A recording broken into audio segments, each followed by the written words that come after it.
Well, it's snowing, as you could see. Not that much, just a little bit of accumulation. It's really cold though in general. And what's going on today? Lots of news about war and stuff with Russia and Ukraine.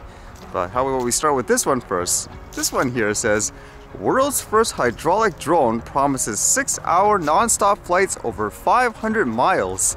It doesn't look like it's very, I guess, aesthetically complete, but I guess if it works, that's great. It says it might not look perfectly stable in the air just yet, but a company called Flowcopter is building the world's first hydraulic drone that trades batteries and electric motors for pumps and gas engines, delivering a range of hundreds of miles and flight times that last hours. And they kind of say here why you would want to get out of gas-powered engines. It says the problem is that gas-powered engines can't be precisely controlled as electric motors, and being able to immediately and accurately adjust the rotation speed of each rotor on a quadcopter is essential to stable and controllable flight. The lack of precise control isn't an issue on a plane where a propeller or a jet's engine only job is to provide thrust in one direction. But on a quadcopter, each spinning blade needs to be constantly adjusted to counter unending wind gusts and avoid the endless pull of gravity. So with that said, I guess you can see their prototype for this hydraulic drone. And according to this, it's really heavy in terms of the engine and stuff like that.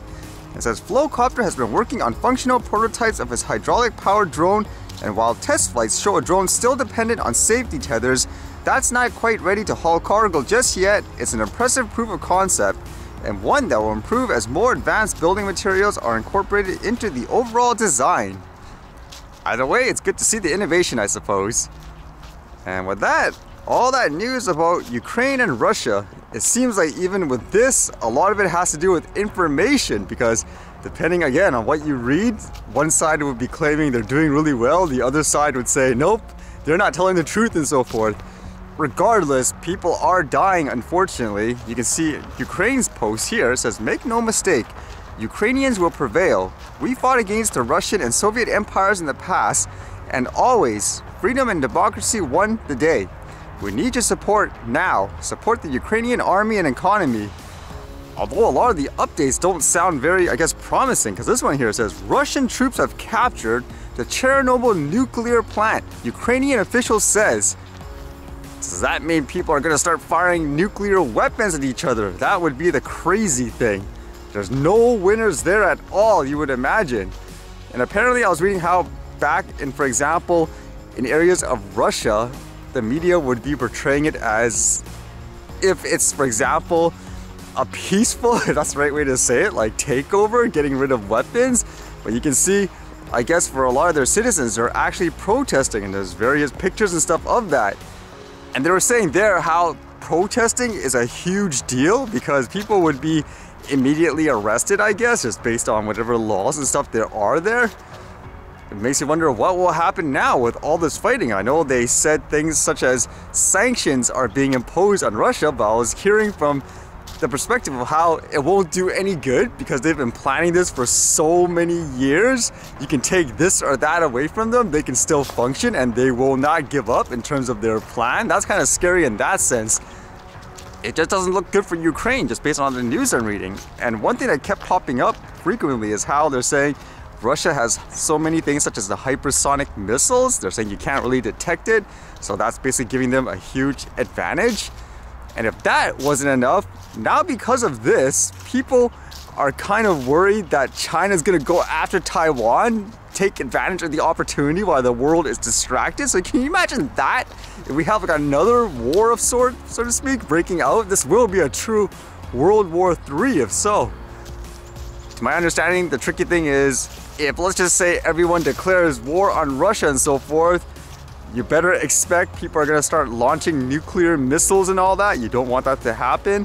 At the same time, apparently like Russia was threatening, if you do that, they will use things you've never seen before, and people are kind of trying to theorize what it is. For example, cyber attacks, something such as launching missiles into space, taking out satellites. You just never know. What a crazy time to live in.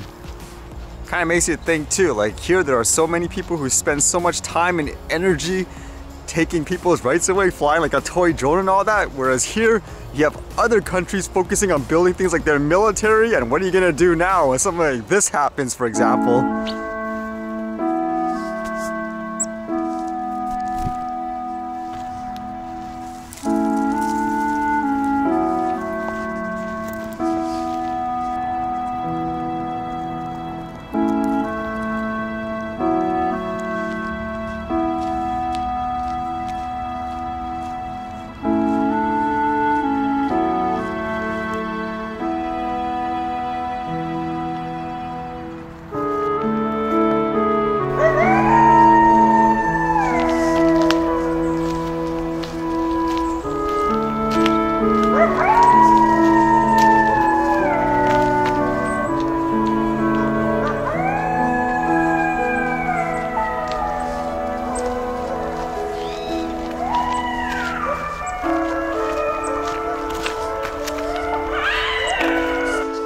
hell that's loud.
Alright, see you guys later.